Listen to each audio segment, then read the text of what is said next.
Welcome into another interview edition of the FutureSox Podcast. My name is Elijah Evans, and I am joined today by White Sox pitcher Shane Murphy of the Birmingham Barons in Double-A.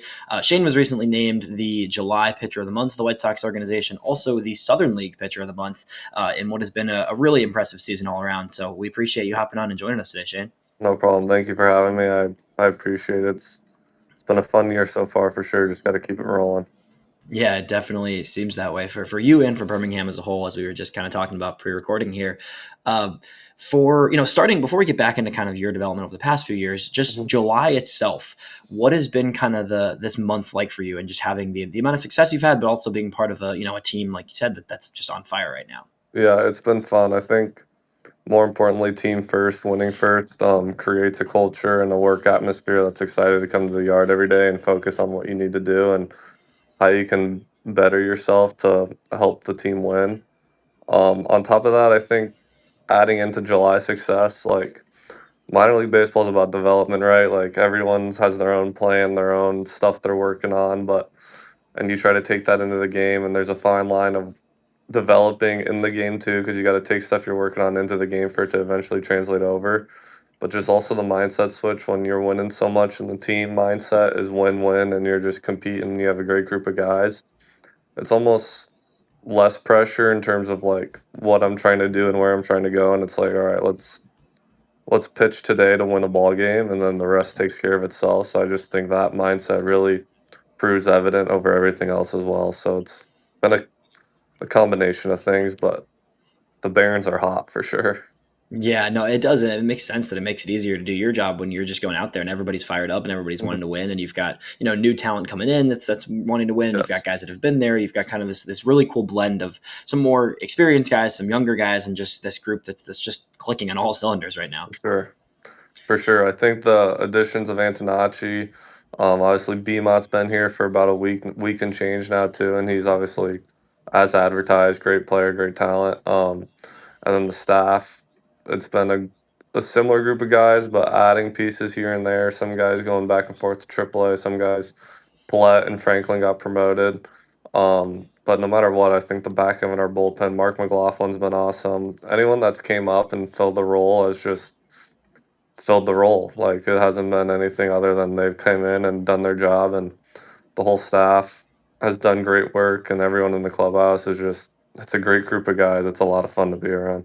Yeah, that's awesome, man. It's always good to hear. And I'd say it was the same way last year in Birmingham from what I was hearing from Yeah, guys too. So it's cool that we've got two seasons in a row where not that other affiliates are not happy and excited, but like Birmingham is on maybe the best 2 year stretch in the Barons have had in quite some time. That's for no sure. doubt. Yeah, no doubt. And I think Double-A is specifically like that level of play when you start winning at that level, and there's more talent on the field and depth, and like obviously the competition across the league as a whole is good. So like having a good Double-A roster, good Double-A team to have it 2 years in a row, I think says a lot about where the organization's at for sure.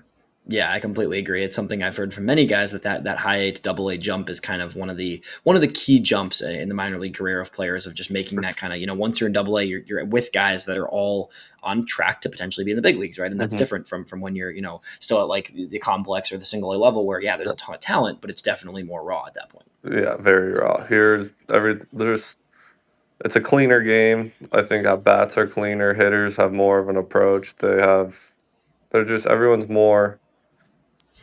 It's clean as a whole. Like Yeah. hitters have an objective. There's deeper and more in-depth scouting reports, let's say, to an extent. A little more, like I said, winning based when you get to this level. So just all of that into a whole, it's a more complete baseball game, which makes with better competition, the lineups are deeper, the defense. I think defense stands out the most as well. It's just a cleaner game as a whole defense, which obviously helps us, and we have a great defense in Birmingham. So pitching with that defense behind you is you're very confident out there, no doubt. But just all teams across the board, the whole league, it's just the competition from high to here is just a much bigger jump in terms of the game being played the right way and less, as you said, raw. There's the ability's all the same in professional baseball, but the consistency and the margin for error is way slimmer.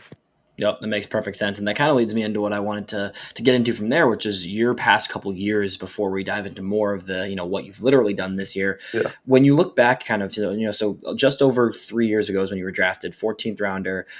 Coming out of obviously a comparatively some other guys you were playing at a small school in CC mhm, level.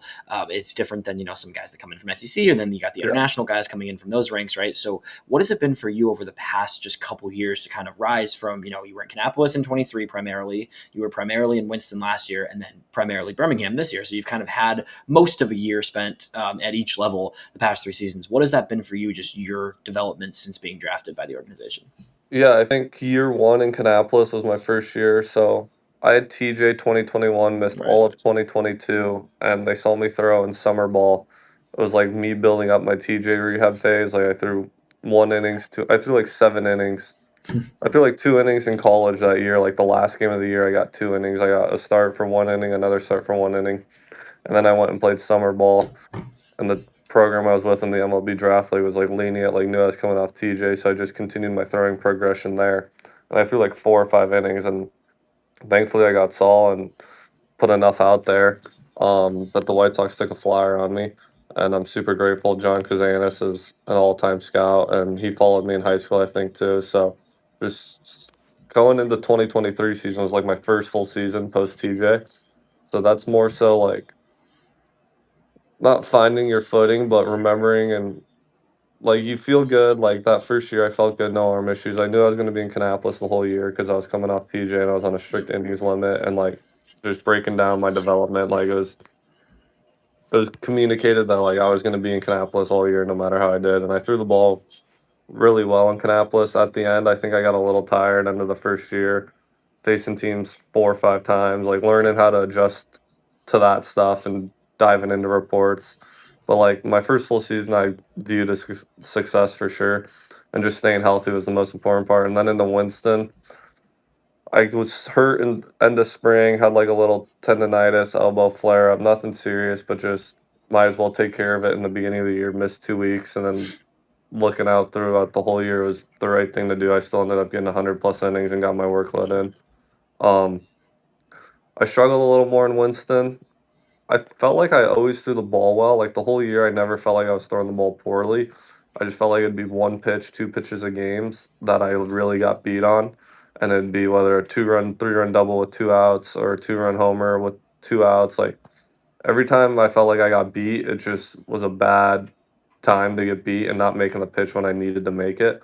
But like as a whole, I felt like the process 3 years straight, I felt like I've continued to put like accumulate innings and reps and throw the ball well as a whole and just learn about lineups, learning about pitching, being around older guys, watching guys in spring training. I remember this spring training I made it a point to like get to the complex early because obviously the big league side's doing all their workouts in the morning and then minor league workouts are in the afternoon on the backfields because everyone's using the backfields. But I made it a point to get there early and then do my stuff in the weight room, training room, and then I've had like an hour in between their practice and our practice, and I like made it a point to go out and watch like bullpens, watch live BPs. Like I had some of my guys, obviously everyone coming up to the org, and like Adams, Paulette, like some of my closest friends were in big league camp, so like just going over there and watching them throw to support, but also knowing you can learn some just Yeah. by being an ear and listening to people talk and chatter and what they got on stuff. So I think all of that plays into everything and just watching the game, pitching, figuring out what works for you, figuring out what doesn't, not being afraid to try things. And I think that's really been in terms of 3 year development, just being open to development, open to changing pitches, open to adding and subtracting speeds on any pitch I can.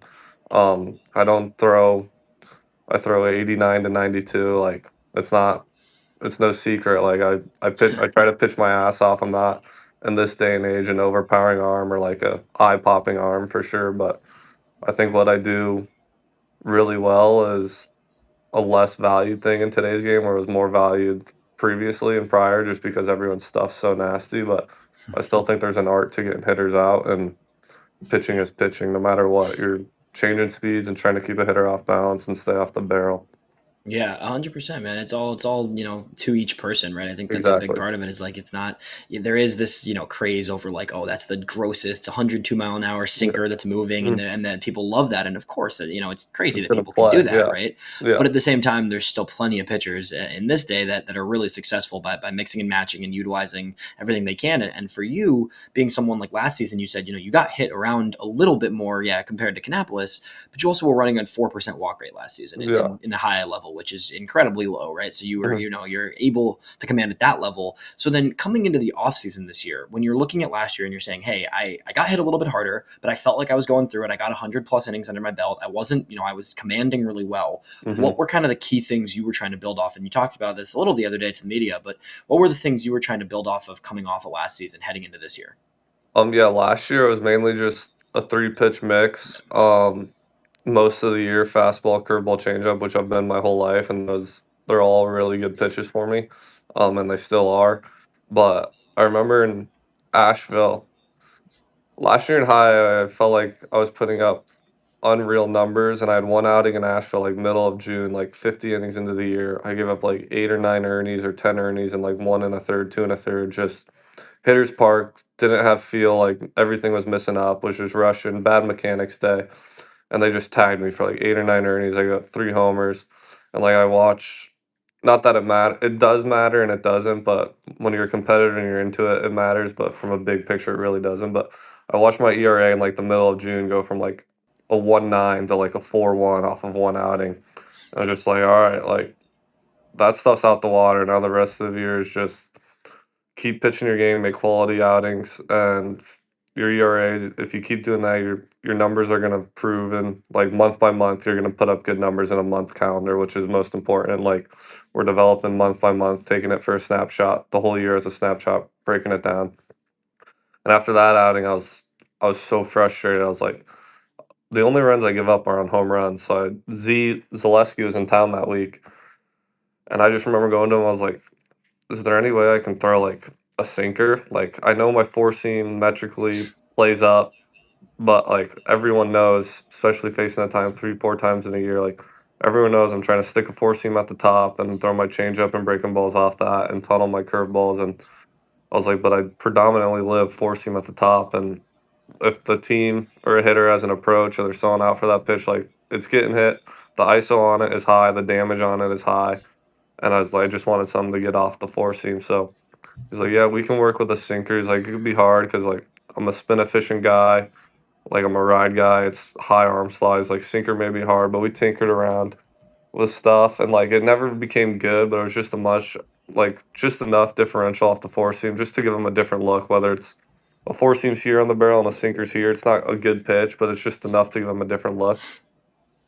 And throughout the last 2 months of the year, I really worked on that. And then into the off season, I continued that, and me and John was the pitching coach in high last year, and we worked on a slider all year long. And I don't throw it a lot, and mainly predominantly to lefties, but I had a really good feel for the slider at the end of the year against lefties. I was getting lefties out at a very, very successful clip with the slider and fastball and changeup. And I was like, well, I don't really throw the slider to righties that often, but I know I have good enough feel to throw it to lefties whenever I want. When a lefty's in the box, I know my slider is going to be there, whether it's a 4%, 5% usage pitch on the report, but I know I'm throwing that to slot lefties and it's going to play. So it's like, let's see how we can improve that slider, get it to move, throw it harder. And it kind of just developed into a cutter in the off season. So then that was like December, one day just playing catch. I was working a slider. I was like, let's just rip this hard and see what the action looks like. And from there on, it was like, all right, I have like this slider, cutter pitch, a slutter pitch. I'm working on the sinker. And then just over time, reps, reps, reps. I feel like throughout this whole year, like the cutter has become its own pitch, the slider has become its own pitch, and then sinkers to lefties have become a really good pitch too. So I've kind of developed three fastballs all within the 87 to 91, 92 range, and they all have distinct movements and play off the barrel, and I can work with that in terms of tunneling and locating with my command. I feel like obviously we're pitching now, like we're making everything look the same, moving the ball to all four quadrants of the plate, and I think it just makes it really hard to keep a hitter hitter not guessing, but just I'm trying to keep them off balance and give them a different look every time they're up at the plate. Yeah, that's super good insight into what you're kind of building out there. And it sounds like at this point you have sort of almost six pitches that you feel comfortable throwing, which Yeah, does a I lot for a guy. Yeah, for sure. yeah, I definitely do. I think on my report, I definitely have every game is anywhere from five Yeah, to 6 or 7 pitches. I like changing speeds with my curveballs, which with all the data, they get tagged as a different register pitch differently. sometimes. Yeah. Yeah, but it's the same pitch to me. It's just I throw one at 78, 79. I'll throw a curveball at 72, 74. Just trying to change speeds and give them a different look. Yeah, so two questions building off that. For the slider and the cutter, you kind of so you started with this slider you were mixing in, you developed it into a cutter. What is the differential there between the two for you, and how do you kind of if you're trying to throw one versus the other, is it more of just it happens, or do you have a specific thing that changes that from the other? Early on, it was this is my grip, and I'm just gonna rip it as hard Yeah, as possible, and it was very inconsistent. I always knew it was gonna go right, which is what I wanted, and it was gonna have some depth, which I wanted, and I knew it'd be anywhere depending on what I was ripping it between 83, 86, and then this year I can really just over reps, just the feel out front. They're similar grips. I use the same seam and the same reference points for both pitches, but just okay. spacing on the grip and then just intent, staying supinated. Now I really have like I know my cutter is going to be 87 to 9 or 86, 87 to 90, and I know my slider is going to be 82 to 84, and they're very distinct different shapes for sure. Yeah, so you've kind of figured that out, the Yeah. differentiation as you Yeah. go, So and, they're and definitely then their own two pitches now for sure. yeah, as someone who kind of was change up heavy early, do you feel like the sinker has just kind of played off that in a different manner, but a similar manner to that kind of slider cutter differentiation where you have the Yes. same movement profile, but it's that separation? 100%, and I think my sinker and changeup action have the exact similar metrics, and just a good changeup, in my opinion, is looking exactly like the heater. Yeah, And just obviously, you have outliers. You can have a good changeup two ways. You can have it deception wise and speed variation wise, and you can have profile and movement wise, and everyone's is different. And mine's more of not like an eye popping metric changeup. It's just I think I throw it with really good hand speed, and everyone I've ever talked to is always the feedback's always been it looks exactly like your heater. So that's what I like, and that gives me confidence in it, knowing I can just rip it and be aggressive with it, and trust the speed variation. But the sinkers definitely played into that. The sinker and changeup, in terms of spin orientation and access, are much more similar. But even not to the four seam, guys will tell me the changeup looks similar to the four seam, and I think I just do a good job of selling it, with hand speed and intent out front. So, yeah. That's how you have to mix those three fastballs, right? Obviously, you want hmm them looking the same as they're coming out and being in similar range of velo. Obviously, a tick yeah, down for the movement ones, but keeping them looking the same coming out of the no hand. doubt. Do you have kind of a between those three fastballs now that you're working three fastballs and there's it's interesting because I don't know if you've noticed this, but it seems like a lot of guys in the Sox organization particularly have developed these sinkers and cutters in the past year or two. It's become Yeah. I talked to Zaleski at spring training and he was telling me the same thing, kind of that there's a lot of guys working on fastball variations. Do you think Yes. there is of the three, do you use them in different ways versus lefties and righties, or are they kind of still all three utilized depending on the batter? All three will definitely be utilized depending on what the Yeah. batter's given me, what I've thrown in terms of sequencing and then location and how I can play Yeah. tunnel each pitch off each other. So all three are always open. I will say the one thing I want to get more comfortable with this off season, like heading into next year, is I really want to develop the hardest pitch to throw is a sinker or two seamer glove side, right? Like I really Martin Perez dominates a sinker starting at the hip of a righty and running it back over the plate, which allows the cutter in and the four seam in to open up even more, and then the changeup and everything else down and away plays even more. So like I'm very comfortable ripping a sinker to lefties, just starting at middle third and just trusting the action. It's going to dive Yeah. under a barrel, and I'm trying to get a jam shot or a rollover. But that's the one thing, getting it glove side extended to a righty up and using that as a freeze pitch will just open up my arsenal even more in terms of changing speeds and keeping them off balance and giving them a different look. So I think that's the one thing command wise, just timing wise, and I can stick a four seam up and in glove side.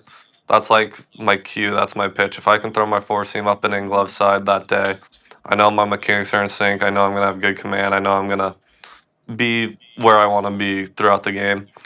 And I think finding the cue and feel for that with my sinker is a little different, just because you're staying supinated a little bit longer through the pitch. Like I'm trying to seam shift it, so like just biomechanically, there's a little different bit of moving parts. So I really think this off season, just every catch play, every session, just getting endless sinker reps up in here to a righty, just to my catch partner, this shoulder, and just really finding that feel for that, I think could be a huge step forward as well. Yeah, definitely. Glove side sinkers is tough, man. I think that They there's are. you can't find a ton of guys even at the big league level that are like consistently comfortable with the glove No, side sinker. Yeah. there's not many who do, but I also know my game is command and pitchability. Yeah. So when I need to be where I want to be, which is in the big leagues and helping the team win, I know for me to contribute, that's the level I have to get to. And instead of me being like, oh, I'm a 97, 98 guy, I need to figure out how I get to 99, 100. I know I need to figure out how to execute that sinker glove side for me to take the next step in my Yeah. development. And that's like my key point of emphasis, I think, is just finding that feel and repeatability. Makes perfect sense, man. When did you realize in your baseball journey that you were, a command guy, not just a command guy, but that like you had a really strong ability to command the baseball? Because that's, there's not a ton of guys running walk rates that you're running in the minor league levels and as they rise up the ranks. Yeah, honestly, I don't know. Guys will ask me all the time, like, what did you do to do that? And like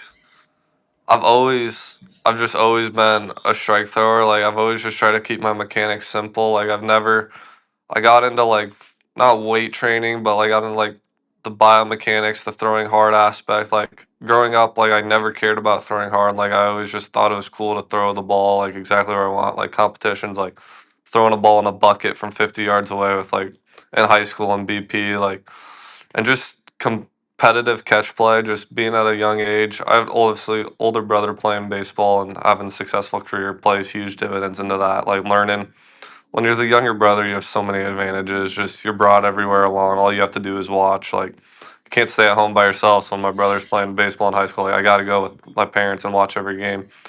But I just think having competitive catch play from a super young age, like just being 11, 12 years old, and just my whole intent and my focus was just like on catch play and just trying to execute that. I don't know if it's like a process thing or innate thing. I think maybe just me naturally being in love with the game and naturally being a pitcher and being in love with pitching. But I do remember me and my brother when we were super young. We used to have this front door, and like the front door of our house had like four little quadrants. And I just remember all we would do is just throw tennis balls at the front door and see how many. Like, however, we just have competitions from like when I was 6, 7 years old when I first started throwing, and he was already 12, 13, and we would just have competitions who could get the tennis ball in this square the most, that square the most, and from a certain distance. And maybe little things like that when you're growing up and you're an adolescent and just like play dividends into who you become and the type of feel, if that makes sense. Yeah. Um, just like little things you do as a kid, building your motor patterns and finding feel out front. And I just stuff like that could play into it. But I would say ever since high school, I've known I've been a strike thrower. Like I've That's been awesome. a command guy for sure. Yeah, you just had that feel for it, and that's funny how those things when you're a kid just kind of end up playing into Yeah. your eventual self. Do what do you feel about kind of your role, whether it be right now? Obviously, you're starting and making great starts, but you do have experience last season and into this season. Not as much this season, more a little bit last season, where you were piggybacking, you're coming out of the hmm bullpen. How do you feel about kind of the routine of being a starter or the ability to be kind of a bulker relief guy? I think piggybacking. So all spring training, I was out of the bullpen. I was told I was going to Yeah. be moved to the bullpen this year, and then Hmm. obviously injuries took place. I got an opportunity, and they know I think the org as a whole is confident I have an ability to get outs and just eat innings. And obviously I was given an opportunity with a few injuries, which are unfortunate, but I just I think piggybacking last year I had a lot of fun enjoying it. I've been a starter in terms of high school, like K Town, last year towards the end of the year. But last year I started the year piggybacking Paulette and Right. Winston, and like I was super comfortable with that. So I think I know deep down my role in terms of impacting a big league team and adding value is just to get outs whenever it's asked of me. I'm not at best stuff wise. I'm a fifth starter, fourth starter. like in terms of quote unquote paper stuff wise and what that looks like in terms of the business side. So I know I just wherever you give me the ball and when you give it to me, I'm going to try to get a guy out, and the competitiveness and the fun it is to just pitch and compete with a guy in the box. I think I'm very flexible in terms of like, I really enjoyed piggybacking this spring working out of the bullpen. I learned a lot about a bullpen routine, how to take care of your body, your arm, how to be ready mentally. So I think that was really good reps and built a foundation for me there too. So I'm comfortable doing anything. Um, Starting's different. You obviously have an in-depth routine when you're a starter, and you can game plan your week out in terms of strength and conditioning and training room wise. But in terms of pitching and getting outs, I think anywhere I'm very happy to just be on the mound, getting the rock, and competing. Yeah, I love that mindset. I mean, it's useful, obviously, as you know this, right? And you seem very self aware of these things. Like the White Sox have a lot of pitching in the system. Yeah. There's a lot of really good arms up Yes. and No down the doubt. system. And like at the end of the day, like there's a ton of guys that are going to get to the big league level and be pieces, but five guys are going to be in that rotation when this team Exactly. is back to a place of being competitive and pushing for the postseason, which we're hoping Hmm. is as soon as next season, right? Yeah. But that's going to have to be a thing where there will be some guys that go in the bullpen, and that's not a knock on anybody. It's just there's going to be guys No, that end it's up in a just bullpen role, and you can be really effective in a bullpen role, right? no doubt. Yeah, it's business. There's only 26 jobs Yeah, on the pitching staff, and there's a lot of talent. Everyone knows there's a lot of talent in our org, especially at the higher levels. There's for a lot sure. of arms. You look at the big league team, how many guys are in year one, year two with 4, 5, 6 more years of control to begin with Yeah, in terms of getting into ARB and then post ARB. So there's just it's no science. The business is the business, and you got to understand wherever you're given an opportunity, you got to be grateful to try to make the most of it. And a job's a job, and we get paid to win ball games, and that's get my role in that is getting outs, eating innings, taking care of whoever I can take care of in the lineup, and go from there. So I think it's just understanding the business where the organization's at, which is a fun place to be at. It's loaded with arm talent, loaded with young position playing talent. So there's only so many jobs for every team, right? Like yep, there's plenty of other guys in every other org feeling or thinking the same thing as well. So it's wherever I'm asked to get outs, I'll be happy to get outs. And I try to just keep the main thing, and that's pitching. So yeah. Yeah, that's definitely the best way to look at it. When we talk about all yeah. this talent, right? What has it been for you? As you kind of have risen at three different levels the past few years, what's it like for you working with all these different talented arms and kind of being able to just pick up things here and there from guys you've been either guys you've been piggybacking or just as simple as just guys you've been able to watch throw every day and throw weekly? Yeah, I think we have an absurd amount of talent. The young guys we have, obviously same class as Schultz, so watching Schultz grow, Yeah. um, as from a young high school kid to where he is now, just his routine, his commitment, his maturity is awesome.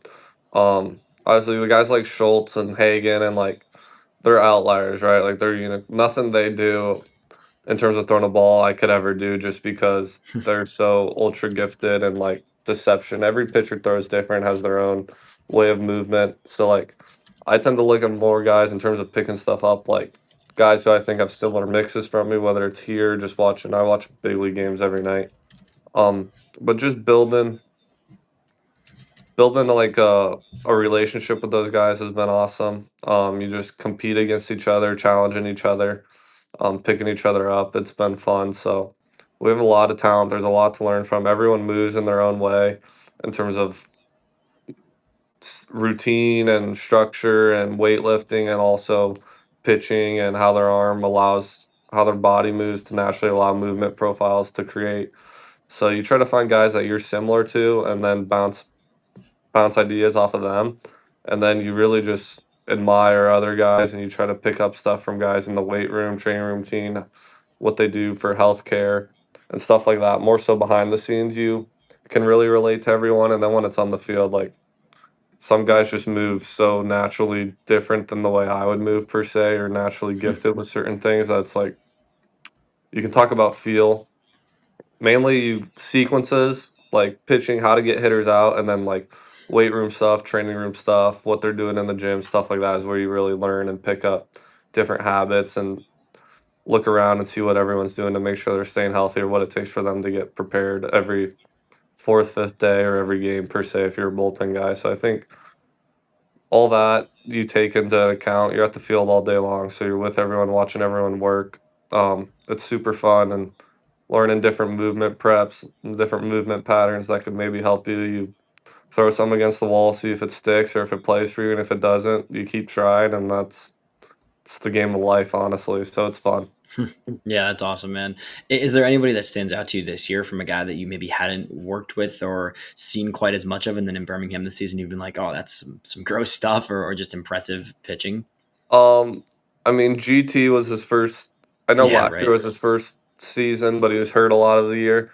And I Yeah. got to know GT really well in spring, and then being here with him, I was his piggyback to start. And then when he moved to the pen, obviously I slid into the rotation.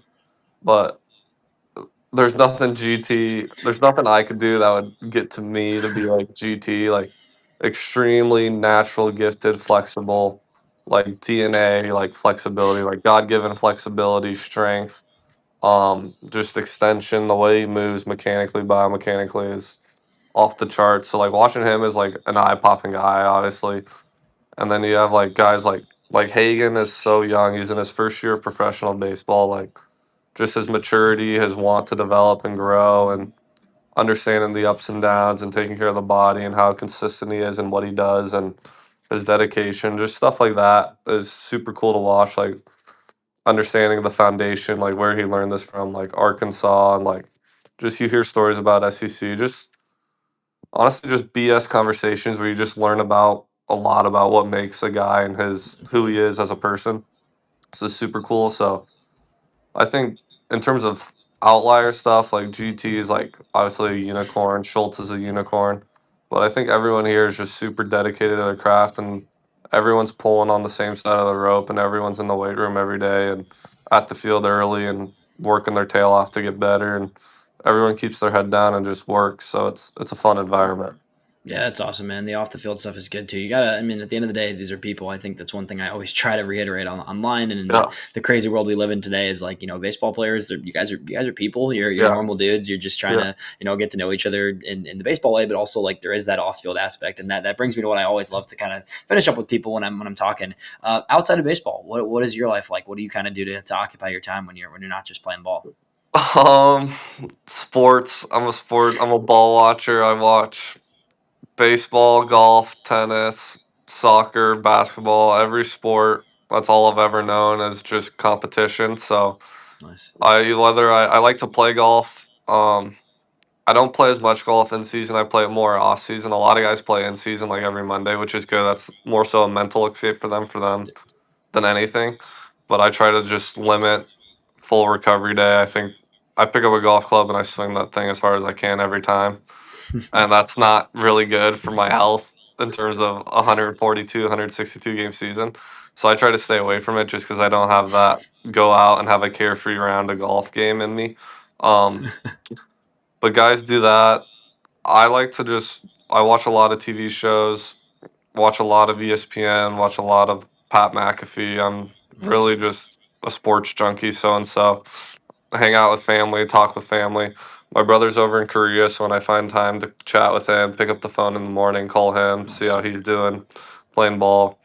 You have my fiance's in grad school at Rutgers, so obviously trying to support her and her career and everything that she's doing, working her tail off. So just I really try to just think of myself as a kind of a chill guy. I don't know. I watch a lot of baseball, watch a lot of sports, and just hang out and try to Yeah.